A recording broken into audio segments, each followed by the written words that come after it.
Hey guys, today is 4th of July. I don't know when this video is gonna be up, but I just wish you, to all the people from the United States that are watching this video, a happy 4th of July. Enjoy this day. Today's video's topic is about recommendations, advices on how to buy a slope land.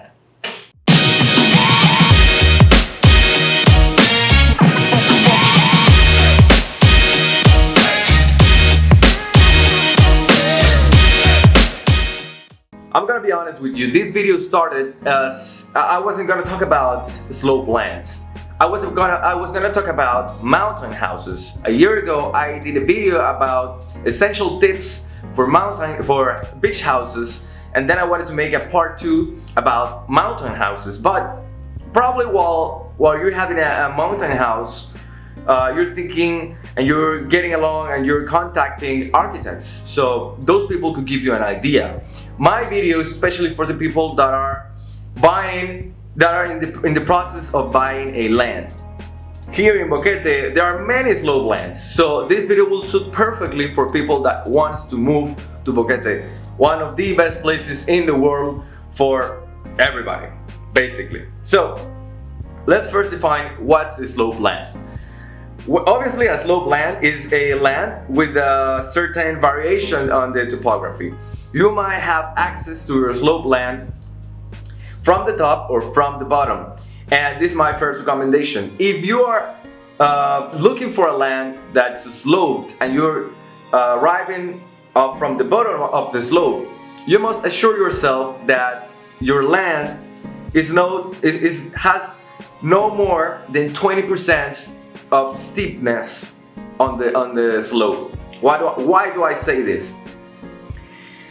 If you have a land and you want to have your car close to your home, especially in Panama where the climate is very rainy, you must have a slope that is good for your car. The ramps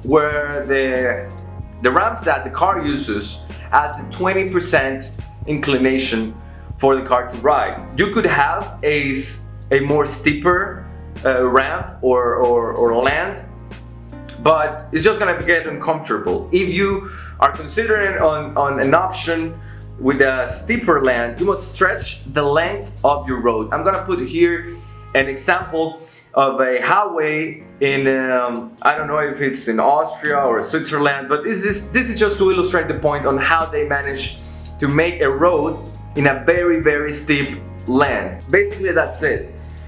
Between 20 and 10% is a very nice percentage of your slope. 10% are ramps for people, 20% are ramps for cars.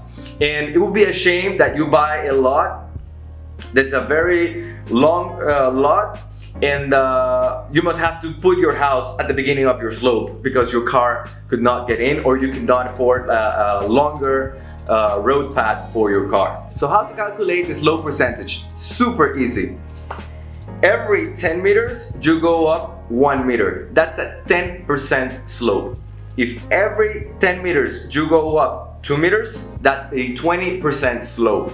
You just measure the distance that where you want to locate your house versus the height that it is, and that'll be it. It'll be easier to calculate with a topography plan. So when you're buying a slope land, that's another recommendation. Always ask for the topography from the owner. If you do not do that, you might get confident on, this is not too slope, and you might have to end up with extra cost of landfill, and you don't want that. Second recommendation that I would give you is basically about how to build in a slope land. A slope land, basically, you can do two ways. You can build a contention wall, or you can build a platform. Contention walls are basically to avoid landslide. They are very invasive for the environment. Nonetheless, that's an option that I must give to you for you to make the decision. I would rather to have a platform built and raise the house from the ground level. Basically for two reasons. One, it's less invasive. When you do this, it's less invasive to the land. And if you have a slope land, you'll also get a lot of water running through your lot. With this method, you don't have to worry about drainages or water management in regarding rainwater, because you'll be above the ground. So that's another thing that I would consider while building a house on a sloped land. The next recommendation that I'll give you is that you must not consider just the slope when you're buying the land. You must also check how the sun will face your land, and this is for two reasons. Reason number one is that having a sloped land will mean that you'll have great views, and taking the most of those views could mean a lot of glass or even glass walls. Remember that a lot of glass will mean great views, a lot of light, but it could also mean a lot of heat. And checking how the sun will face your land could prevent that. The second reason is that if your land is aligned with the sun direction, you'll have great sunrises or great sunsets. The next advice or tip that I'll give you is basically, because these houses could be in a mountain area, you need to take in consideration the services and the utilities that you'll get. Do you have clean water? Do you have electricity? How's your access of your road? Or most important, your phone service reception. Do you have service in this area? Sometimes that could be your provider's fault, or maybe that area specific doesn't get any service from any provider at all. And basically you must, if you want to fix that problem, you could have like satellite signal or other options, but this is something to consider while buying. Having this on your mind, you can aim for a deal with the landowner. You can say like, hey, I don't have water, I don't have a service provider here. Would you make a deal with me? I know a guy that negotiated a deal and he got $12,000 or $13,000 less from the contract because he didn't have water on his lot. So that's something that you need to take in consideration, because it gives you more options on the market basically. And my last advice for you to consider when buying a sloped land is to check the limits of your land. If your land is around other lands, you're good.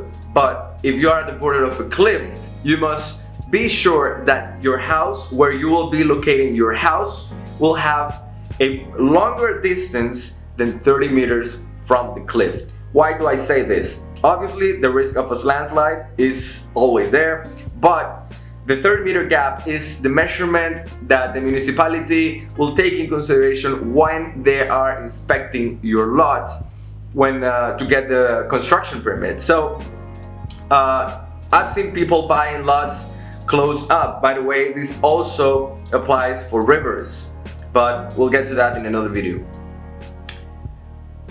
And by the way, this recommendation goes to rivers too. If your land has a river, you must keep a distance of 10 meters in case of any river growing.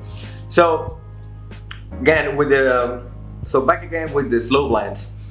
When you're getting your house inspected, they will check that distance.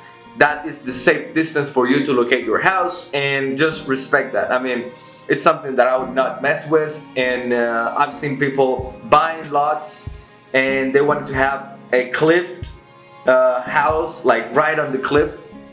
And if you want to do that, you can, but you need to go through different tests and inspections that they have different costs. And in this type of test, you don't have a time frame, you don't have a timeline for this, especially in this COVID time. So that's it for today, guys. If you have more questions about this topic, let me know in the comment section. If you have questions about other topics, let me know too, so I can make more videos for you. Remember to like this video and to subscribe to my channel. Have a good day, take care, stay safe. See you in the next video. Bye bye.